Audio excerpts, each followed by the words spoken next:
cuidar do Espírito. Como poderíamos falar do Espírito dentro de um festival de física?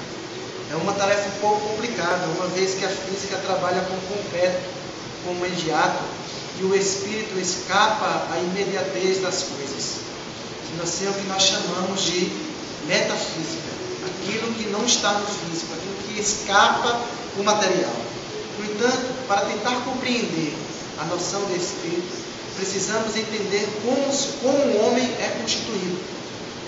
O homem é constituído de 3 partes: alma, corpo, alma e espírito.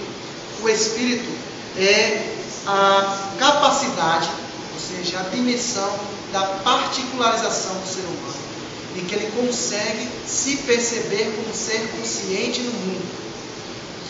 É aquele momento do ser humano em que ele consegue tirar sentido da experiência que ele vai fazendo no seu decorrer do dia a dia.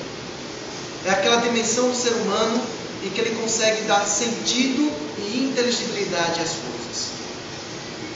É aquilo mais íntimo em que coloca o ser humano em relação com Deus. Sendo assim, podemos fazer uma distinção entre o que é humano e o que não é humano.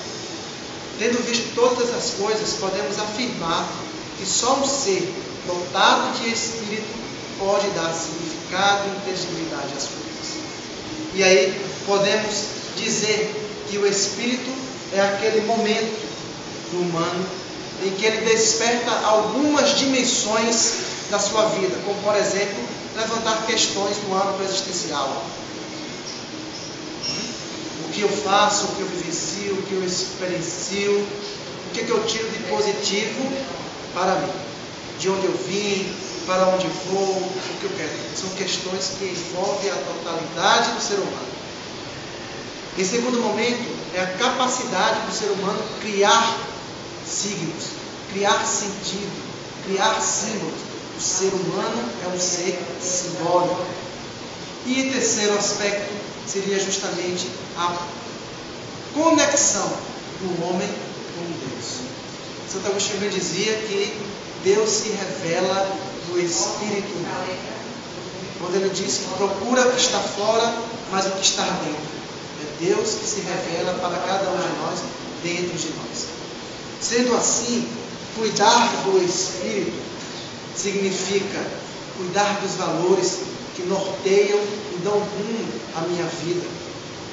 Cuidar do Espírito implica colocar os princípios éticos acima do eu e do coletivo, a fim de que a justiça possa acontecer na terra. Cuidar do Espírito significa cuidar da minha relação com o transcendente, da minha relação com Deus. E assim, desdobrando um relacionamento amoroso de pessoas que se reconhecem como sujeito na vida atual. Então, falar do Espírito dentro do conceito de física, podemos dizer que cuidar do Espírito significa cuidar do ser humano em sua totalidade.